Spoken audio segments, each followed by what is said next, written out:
as in Wyatt. I have another thought for the day to share with you. I'm going to have to read it. This is a quote.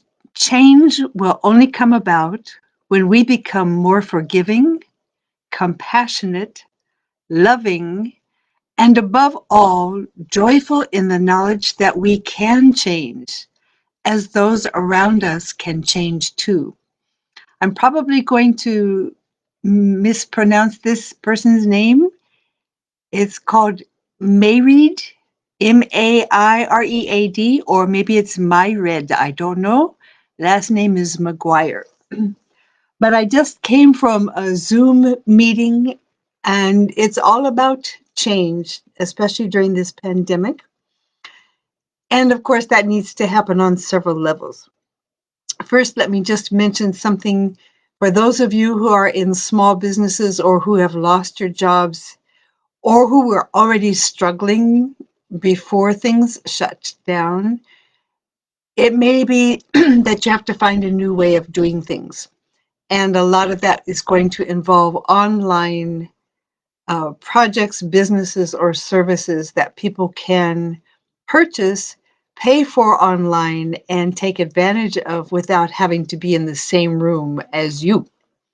So, one of the groups that helps people figure out how to do that is called 1MilCups. It was founded by the Kauffman Foundation owner who wanted people, small business owners and entrepreneurs all over the country to meet every Wednesday morning at 8:30 for networking and 9 o'clock for mastermind session.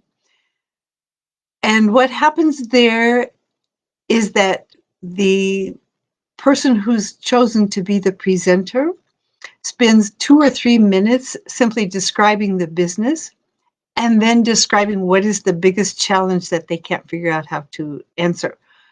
And the whole group, while drinking 1MilCups of coffee, is going to sit there and mastermind solutions and make suggestions.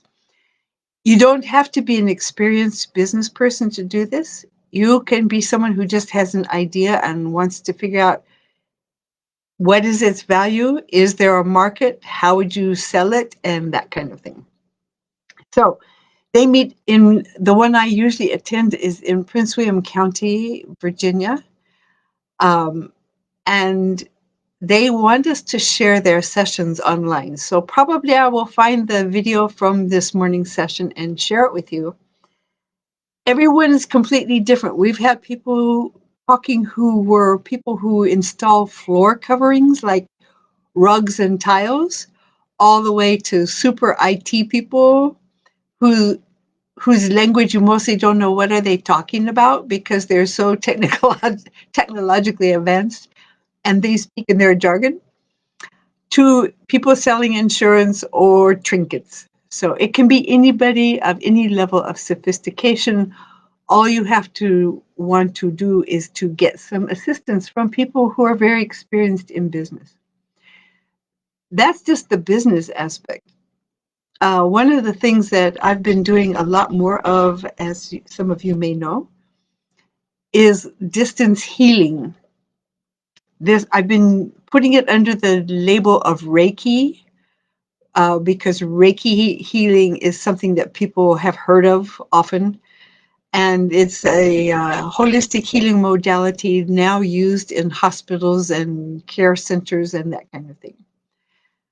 But what really happens when I do it is that I'm usually getting messages that give insights to whomever I'm dealing with about how to resolve their own problems or what are some of the underlying issues that they have, which could be anything from self-esteem to physical pain.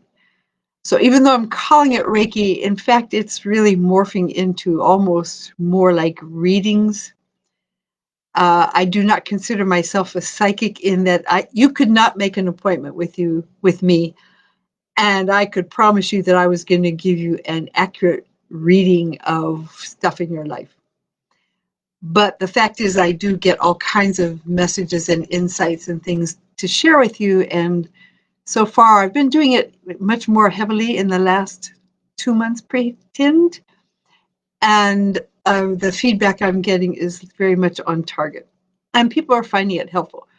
So if you want to change your life through better understanding of yourself and perhaps getting some ideas of clues to follow to learn more about yourself, that's another option.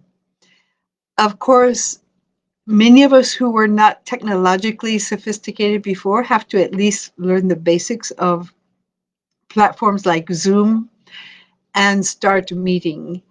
Um, I have a cardiologist physician whom I only met one time because my tests were like hunky dory. But he was so upset because his mother, who's younger than I am, thinks she's too old to learn anything about computers, even on phones. So she misses all the pictures of the kids, the grandchildren, and all these things that could be enhancing her life, particularly now that this pandemic has hit and people need to stay home more. So um, there are hundreds of how-tos on YouTube. If you just get someone to show you how to just sign on to YouTube, it's like so simple. You can really do it, and you can learn so much and expand your own depth of knowledge and your own sense of self-worth just by doing that. So I have many more suggestions, but mostly I wanted to read that quote to you because sometimes we feel like people cannot change. They're too old or too young or too dumb or too locked into a particular channel of life. It does not have to be that way. Whether you like it or not, you're growing in some direction every day and every moment of every day. So you get to choose. Are you going to grow backwards, so to speak? As I told a friend of mine who is in her 80s, still trying to please her long dead father. He'd been dead like 60 years. I told her that you're walking backward in life, through life. You don't have to do that. You can grow into your own highest, most beautiful self. And if you need counseling and coaching to do that, there are plenty of us around who can help with that. But you can do it on your own too. Just learn like 2 or 3 things. How do you turn on somebody's computer if it's your kids? And how do you type in youtube.com and then search for a topic you like? Anybody can do it as long as you have electricity. Thank you. I hope you have a happy day. This turned into Wednesday. How do I know that? Because 1MilCups meets every Wednesday morning throughout the country in various places, and they do good. Thanks.